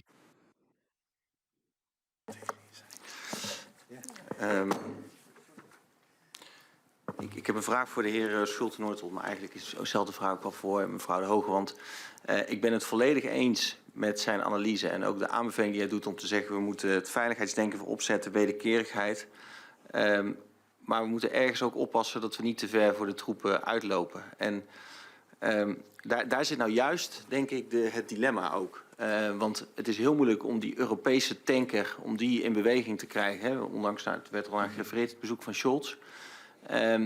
Maar als je daar niet alleen achter de schermen, ook voor de schermen wil laten zien van we moeten daar verdere stappen in zetten, nou, dan loop je natuurlijk heel gauw het risico dat we wel voor de troepen uitlopen en daar ook op worden bestraft. Dus, en ik ben bang dat ook een aanbeveling, we moeten China-strategie maken, dat we dan, als we dat nu aan ons kabinet zouden vragen, dat we dan weer op zoiets, een soort van middenweg uitkomen die onbevredigend is. Dus ik zou zowel aan mevrouw De Hoge als de heer Noordholt willen vragen om daar nog iets meer richting uit te geven en te zeggen van hoe ver moeten we daar nou in gaan? En wat is dan inderdaad ook een moment, misschien aanvulling op die rode lijnen van hier houdt het ook wel dan voorlopig realistisch gezien ook voor Nederland op.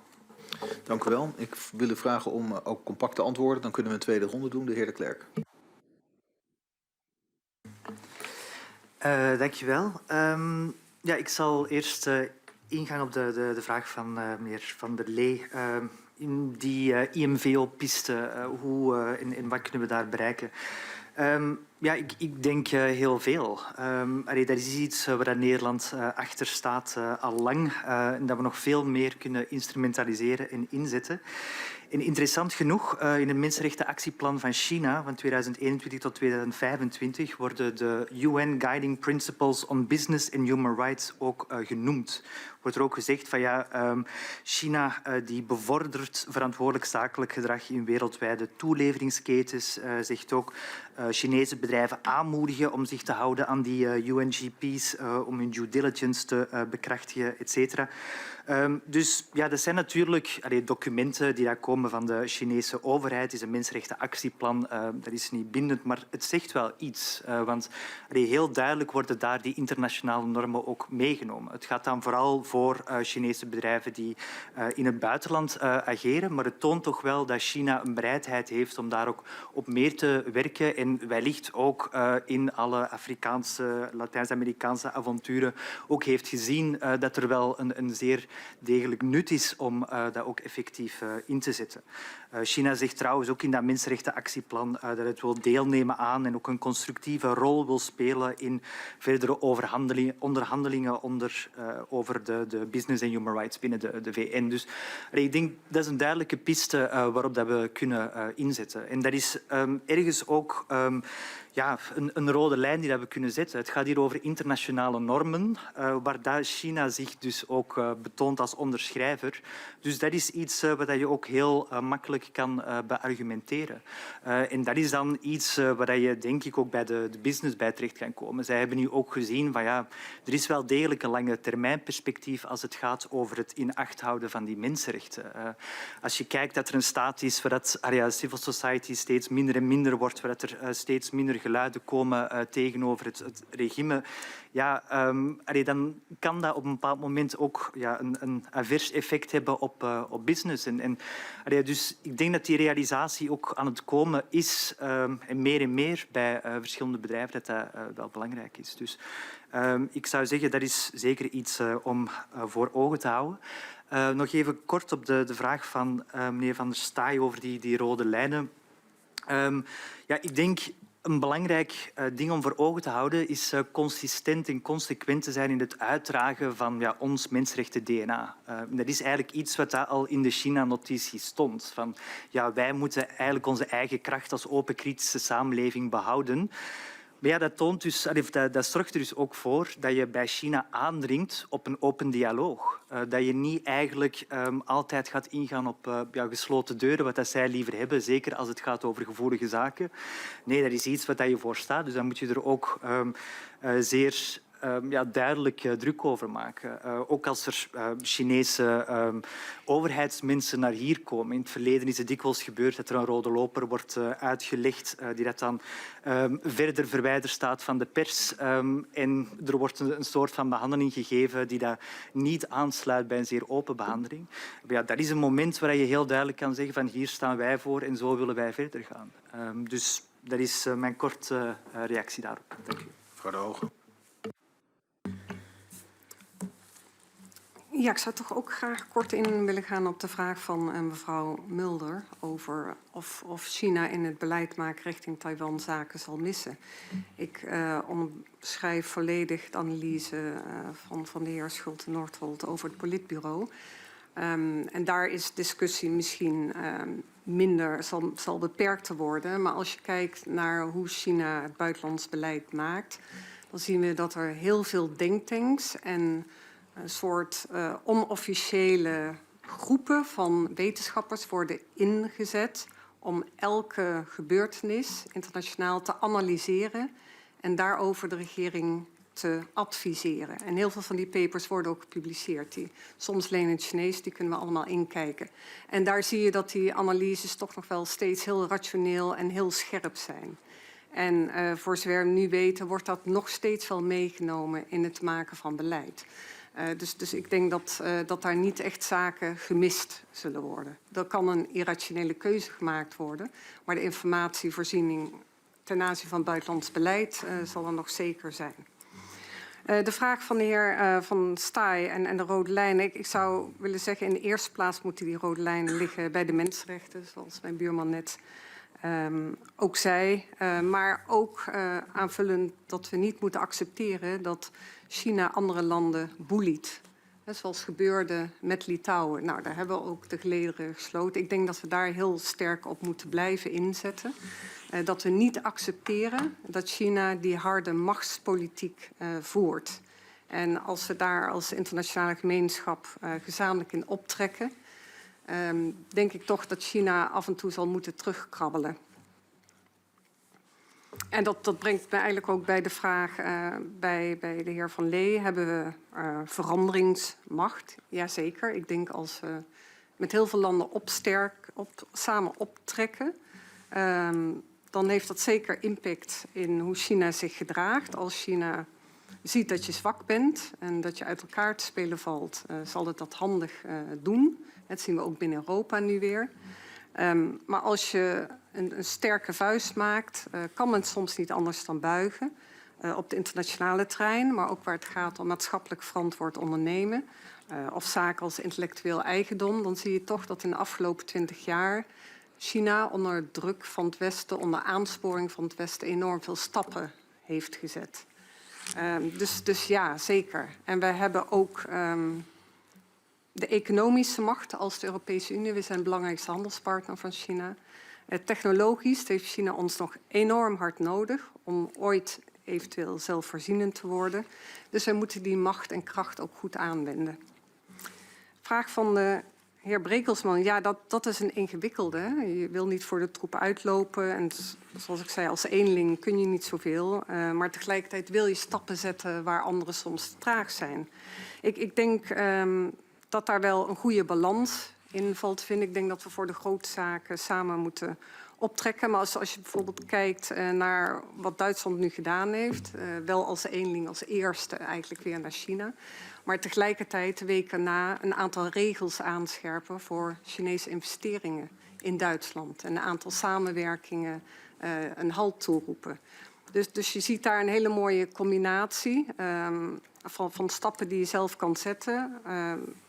En tegelijkertijd toch ook voor de troepen uitlopen in sommige opzichten. En dat is een heel fijn spel. En natuurlijk heeft Duitsland een andere relatie met China, laten we dat niet vergeten, dan Nederland. Maar ik denk dat er best ruimte is om op sommige terreinen, als je kijkt naar wetenschappelijke samenwerking en het beleid wat we nu ontwikkelen daarvoor, het contactpunt voor kennisveiligheid, de toetsingskader dat er aankomt, zie je dat we best vooruitlopen op een aantal kleine vlakken. Maar dat moeten we verstandig afwegend doen. Dank u wel. De heer Schulte-Nordholt. Ja, ik zal het zo kort mogelijk houden. Graag. Dat dacht ik al. Mevrouw De Hoge, wilt u uw microfoon uitdoen alsjeblieft? Ja, dank u wel. Ik ben het eens met Ingrid De Hoge over dat China hele goede kennisinstituten heeft die de overheid vakkundig adviseren. Mijn punt is eerder dat die stemmen in ieder geval zeker in het publieke discours minder worden vernomen. Dat is natuurlijk jammer. En los daarvan, de hereniging, zoals het in Chinees heet, met het moederland is een politieke imperatief. En daar staat of valt ook het voortbestaan van het Chinese regime bij. Dus het is niet eerder de vraag wanneer dan of het gaat gebeuren. Ja, die rode lijnen zijn denk ik heel belangrijk. Ik denk dat China geopolitiek zo kijkt dat bepaalde landen hebben zij al opgegeven. Het Westen, Europa, Verenigde Staten, Japan. Nog een paar die niet meer te winnen zijn voor de Chinese positie. Maar er is ook de Global South, zoals het werd genoemd in de vorige ronde. En dan praat je over nog 170, 180 landen. Daar vindt het grote gevecht, denk ik, plaats. Als die in het Chinese kamp, als het ware, ook qua diplomatiek taalgebruik en beïnvloeding via de Belt and Road en dat soort zaken, toch meer gecharmeerd zijn van het Chinese model, zowel politiek als economisch, Dan denken ze nou ja, dat het Westen maar een beetje sputteren, want dat is toch een zaak, een wereld die aan het ondergaan is langzamerhand in hun ideologie. Of het echte denken ook zo is een tweede. Maar als wij dus onze standpunten meer kunnen verbinden met die Global South, en op bepaalde deelgebieden kan dat natuurlijk ook, want heel veel landen drijven wel graag handel met China, maar ze voelen zich, zeker de landen in de regio, ook bedreigd door China. Als we daar betere zaken mee kunnen doen. De EU-ASEAN-top is wat dat betreft belangrijk volgende maand. Dan kunnen we die strijd misschien nog in ons voordeel beslechten. Veranderingen afdwingen, niet denk ik van de Chinese regering zelf. Die veranderingen die zij zullen accepteren zullen enkel tactisch zijn. Maar ik denk dat er onderhuids in de Chinese samenleving heel veel gebeurt die toch tot veranderingen gaan leiden van het regime. In ieder geval een accentverschuiving. Ik zei al eerder, de Chinese politiek is niet iets wat de dagelijkse Chinese burger of bedrijf interesseert. En als het te extreem wordt, omdat China te geïsoleerd wordt, zullen daar ook veranderingen van binnenuit komen. Maar verwacht niet echt een verandering van het hart, als het ware, van het regime. Want die heeft maar één doel, en dat is aan de macht blijven een nieuwe wereldorde te creëren. En de vraag van meneer Brekelmans. Ja, niet voor de troepen uitlopen bedoelde ik eigenlijk meer op Nederland. Ik denk dat de EU best een positie mag nemen als economische reus en afnemer van 25-30% van de Chinese export. Nog steeds belangrijke technologieleverancier. Als Amerika en Europa bepaalde deelterreinen ook een vuist zouden kunnen maken, dan staan we pas echt sterk. Dat is natuurlijk een beetje lastig, omdat we Amerika ook vaak door een bepaalde lens bezien, waarbij ik tevens mij wel verzet tegen de aanname dat het soort gelijkwaardige grootheden zouden zijn, Amerika en China, want dat is natuurlijk totaal niet waar. Ik denk niet dat het Chinese Hoge Gerechtshof meneer Xi Jinping gaat vertellen om zijn belastingaangifte openbaar te maken, om maar wat te noemen. Er is een heel ander soort van samenleving natuurlijk dan in China. En dat moet wel in de ogen houden. Ik doe een beetje schertsen, maar ik erger me wel eens aan de gelijkstelling van China en Amerika. Eén pot nat, equidistantie, strategische autonomie, wordt heel makkelijk gezegd. Chinezen hebben uiteindelijk alleen maar respect voor hard power en wat dat betreft kunnen wij niet goed leveren. Dus laten we vooral heel goed met Amerika blijven optrekken. Dank u wel. We hebben tijd voor een tweede ronde. Mevrouw Mulder. Ik wou eigenlijk even op dit punt doorgaan, want op deelterreinen kunnen we dan samen met de VS een vuist maken. Welke deelterreinen ziet de heer? Ja, u mag er waarschijnlijk straks pas van de voorzitter op antwoorden, maar waar ziet u die? Heer Van der Staaij. Ik heb een vraag allereerst aan mevrouw De Hoog, maar ook de andere, als er nog tijd voor is, zou ik het interessant vinden. Het gaat even, mevrouw De Hoog haalt het aan in haar position paper, dat oktober van dit jaar China eigenlijk die overwinning in de Mensenrechtenraad behaalde toen die motie van de westerse landen het niet haalde. En dus eigenlijk een diplomatiek succes was voor China en geen succesvolle verder helpen van de mensenrechten. Dus mijn vraag is, wat kunnen we hiervan leren? Hoe zou het beter of anders kunnen? Laten we die toch bij mevrouw De Hoog liggen als het kan. De heer Van der Lee. Ja, ik zat er even na te denken wat nou het slimste is om hoe dat te formuleren. Nou, het is evident in deze hele nuttige bijeenkomst dat de ambities van China enorm zijn. Maar ze ook op heel veel borden tegelijkertijd aan het schaken is. Dat vereist ook veel investeringen, veel economische kracht. Maar de economie heeft er in jaren niet zo slecht voor gestaan als nu. En ik vraag me dan af, als we China zien als systeemrivaal, welke wedloop tussen China, Amerika en Europa zou, zeg maar, de economische basis voor China om al die ambities te realiseren toch kunnen aantasten, waardoor zij niet de krachtige systeemrivaal kunnen worden die ze graag willen zijn. Ik wil dat u één iemand kiest waar u die vraag stelt. Ja, dat vind ik altijd ingewikkeld. Maar ik denk dat zowel mevrouw De Hoog als de heer Schulder-Noordholt ik daar wel een reactie op van wil. De heer Brekelmans.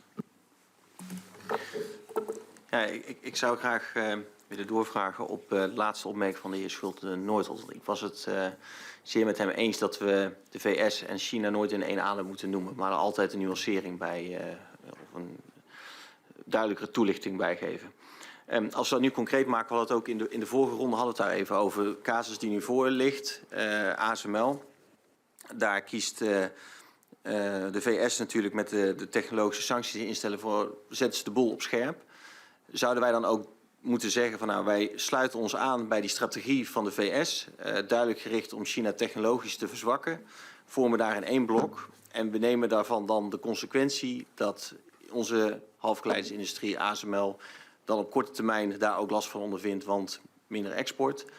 Maar uiteindelijk op lange termijn leidt dat ertoe dat wij gezamenlijk steviger komen te staan ten opzichte van China. Ik ben ook heel benieuwd hoe mevrouw De Hoog daarover denkt. Maar is dat inderdaad ook in deze concrete voorbeelden de scherpte waarin we dat zouden moeten doen?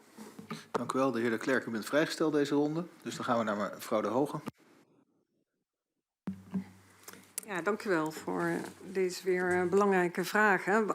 Wat kunnen we leren van wat er op 6 oktober gebeurde? Ik denk de belangrijkste les dat China dus steeds meer invloed weet te verwerven in grote delen van de wereld. En dat wij onze diplomatie daar niet op orde hebben, dat wij geen narratief hebben wat die landen ervan overtuigt, dat wij wat te bieden hebben, dat onze normen en waarden belangrijk en waardevol zijn. En ik denk ook dat wij meer moeten inzetten op het terugwinnen van die landen en meer engageren met die landen. China is in een vacuüm gesproken. We hebben heel veel landen, regio's in de wereld eigenlijk genegeerd, verwaarloosd de afgelopen jaren. En China doet dat nooit. China zet altijd in op relaties met welk land dan ook, hoe klein dan ook. Iedereen wordt met een rode loper ontvangen in China. Als je bijvoorbeeld kijkt naar Zuidoost-Azië, ASEAN-top die vorige week, 2 weken geleden plaatsvond. China gaf daar weer een fonds, een financieel fonds aan cadeau. Dus China met dollardiplomatie, maar ook met een eigen verhaal, met dwang soms. Weten toch heel veel landen aan zich te binden. En het feit dat heel veel landen meestemmen met China, of in ieder geval niet tegen China stemmen, heeft er ook mee te maken dat landen bang zijn om de steun van China, financiële steun, andere steun te verliezen. Dus ik denk dat we daar veel meer aandacht aan moeten besteden en diplomatiek zwaar op moeten inzetten. Systeemrivaal, welke wedloop kan China's ambities stoppen? Ik denk dat de Amerikaanse sancties en de Chips Act enorm veel pijn doen in China. Maar de vraag is niet, kijk, China wordt daarin ook gesterkt in het streven om toch onafhankelijk te worden. En het motiveert grote delen van de bevolking om nog harder te werken. Het Chinese leiderschap zegt ook altijd, en de Chinese bevolking, wij kunnen bitterheid eten, wij kunnen dat aan. Wij zijn bereid om te lijden, om ons eigen land verder te helpen. Dus ik denk, we moeten misschien ons ook niet richten op het stoppen van China. China heeft ook recht op om zichzelf te ontwikkelen. Maar wij moeten zorgen dat we zelf zo sterk blijven dat China ons nooit kan boeien. En dat wij onze normen en waarden met succes kunnen uitdragen en verdedigen. En dat wij niet slachtoffer worden van een afhankelijkheid van China. En dan nog los, een aantal dingen zijn ook al genoemd door Elena Legarda. Het is niet zeker dat China deze lijn van ontwikkeling, positieve ontwikkeling en groeiende invloed kan voortzetten. Binnenland zijn er veel problemen, zal ik niet herhalen. Maar ook internationaal zie je toch dat in ieder geval liberale landen vrij goed samen optrekken, ook waar het gaat om mensenrechten. Nog niet voldoende, maar je ziet die ontwikkeling wel. Dan de laatste vraag, kort over ASML en of bijvoorbeeld dat soort sancties moeten opvolgen. Nou, daar moeten we denk ik heel erg voorzichtig mee zijn. Kijken wat we daarmee bereiken. En dan wederom, misschien kunnen we op een andere manier eigenlijk meer winst naar onszelf halen. En vergeet ook niet, het huidige Amerikaanse beleid kan over 2 jaar verleden tijd zijn. En als we ook kijken wat er in het verleden is gebeurd, legt Amerika ons soms een druk op, terwijl het dan zelf een aantal sancties weer snel terugdraait, omdat ze uiteindelijk niet in het eigen Amerikaanse belang zijn. Dus ik denk, ik zeg niet, we moeten zeker goed met Amerika optrekken, maar we moeten wel heel erg oppassen dat we onze eigen autonomie binnen Europa niet verliezen. En dat we heel goed kijken naar wat onze eigen belangen zijn in die samenwerking. En daarin een gebalanceerde aanpak ontwikkelen. Dank u wel. Dank u wel, de heer Schulte-Nordholt. De eerste vraag is geloof ik de deelterreinen, of de VS en de EU nog kunnen samenwerken. Nou, bijvoorbeeld de sancties voor bepaalde officials in China, die Xinjiang en de Oeigoeren verantwoordelijk voor zijn. Ze hebben samen opgetrokken met de Verenigde Staten. Dus dat is een voorbeeld. Je hebt een instituut, de Trade and Technology Council. Ik weet niet hoe actief dat is, maar tussen de VS en Europa. Waarop probeert de exportvergunningen en toekenning van investeringen, overheidsaanbestedingen, dat soort zaken, om daar een gemeenschappelijk beleid te ontwikkelen. Dus er zijn veel terreinen. En in ieder geval, dat is ook de lijn van president Biden in tegenstelling tot zijn voorganger, om met de bondgenoten die kracht te ontwikkelen en niet op eigen kracht. Ja, het stoppen van China als systeemrivaal is natuurlijk heel moeilijk. Dat is geloof ik uw vraag. Vanwege de ambitie van de partij die ik ook schetste om die eenpartijstaat te perfectioneren en de historische cyclus van het verval van de dynastie, in dit geval de communistische dynastie, te stoppen en dus te ontkrachten dat zij voor altijd aan de macht zullen blijven en een alternatieve orde zullen vestigen die ook voor de wereld van toepassing is. Ze hebben niet die ambitie om de ideologie te exporteren, maar dat het dermate succesvol is dat zij ook immuun worden voor bepaalde invloeden. Ik denk, wat mij opviel, we hebben weer in het kader van wat ik zei over de Chinese partij en het Chinese volk, toen het partijcongres zich afspeelde, toen explodeerde het aantal aanvragen voor green cards in Amerika en het aantal family offices in Singapore, dat wil zeggen de hele rijke Chinezen die hun geld in het buitenland parkeren. Dus er is ook veel meer gaande binnen die samenleving in hoe zij kijken naar hun regering. En er is een enorme nationalistische achterban. En ik ben het ook op eens met Ingrid dat ze zegt, ja, als je ze te veel onder druk zet, dan krijg je tjurkoe, dan krijg je, we gaan bitterheid eten, we gaan voor China staan. Maar ik heb altijd het gevoel dat het hem toch nader dan de rok is. En uiteindelijk is de band is met de familie en de clan en niet zozeer met de nazistaat. Dus als het daar te veel druk op komt en men kan geen geld meer verdienen, en dan wordt het toch ook voor het regime lastig om hun macht te behouden. En ASML, de vraag van meneer Breukelmans op het laatst, dat vind ik ook een lastige. Ik heb toevallig die cijfers nog even gezien vanochtend. Ik geloof dat ze 15% van de omzet zoiets is China. Dan is het natuurlijk en op te vangen, dat zei iemand eerder in de vorige sessie, ook door andere markten. Anderzijds, het gaat wel groeien daar. En ik vind als Amerikanen, als we die concessie zouden doen, dan zouden de Amerikanen ook een soort tegenprestatie moeten. Ik weet niet hoe je dat uit moet spelen, maar meneer Biden heeft die Anti-Inflation Act, geloof ik, ook die bevordering van de eigen industrie. Daar zouden dan ook concessies voor Europese bedrijven tegenover moeten staan. Willen wij met ze optrekken? Het moet natuurlijk niet een dictaat worden, daar ben ik het wel volledig mee eens. De heer de Klerk, u wil nog wat toevoegen. Wilt u uw microfoon uitzetten? Ja, dankjewel. Gewoon nog even mijn bijdrage aan de vorige antwoorden. Ja, ik wil nog even benadrukken, zeker als het gaat over de Mensenrechtenraad en die overwinning van China. Nu, we moeten ook zorgen dat we niet te veel gevat worden in die narratieven die China uitzet. Want China wil niet anders dan ons allemaal de hele wereld te laten geloven dat zij onoverkomelijk is, ook bij die mensenrechten. Maar als je uiteindelijk kijkt naar resoluties, bijvoorbeeld tegen de mensenrechtenschendingen in Xinjiang, Hongkong, etc., dan zie je dat er 23 staten ondertekenen in oktober 2019, maar 47 in juni 2022 en nu onlangs in oktober waren er zelfs 50. Dus je ziet wel dat het niet onoverkomelijk is dat China die macht. En daarom is het gewoon ook wel belangrijk dat we blijven inzetten. Een ander punt daarbij is ook wat dat betreft die rode lijnen vanuit Peking. Dat zie je ook heel sterk bij intern activisme in China. Er is het gezegde van kill the chicken to scare the monkeys. China die zorgt, en ik denk dat het meneer Pantucci was die het ook zei, die sancties zijn dikwijls demonstratief. Dus eigenlijk gewoon om aan te tonen van wij kunnen dit. Maar moeten ons daarbij ervoor zorgen dat dat niet onze eigen expressie en onze eigen agency gaat beïnvloeden. Want dan komen we uit bij self-censorship, dan vergeten we wat dat uiteindelijk belangrijk is voor ons. En dat is iets wat we zeker in het achterhoofd moeten houden om daar niet in gevangen te raken. Dank u wel. Dank u drieën voor uw waardevolle bijdrage aan dit rondetafelgesprek. Ook in aanloop naar het debat dat wij op 13 december met elkaar op dinsdagavond, is dat volgens mij 's avonds, zullen hebben. Dank voor de bijdrage. Ik sluit deze vergadering. Na dank aan de notulisten voor het opnemen van alles wat er gebeurt en het uitschrijven straks. En de bode voor de ondersteuning. Ik wens u een goede avond.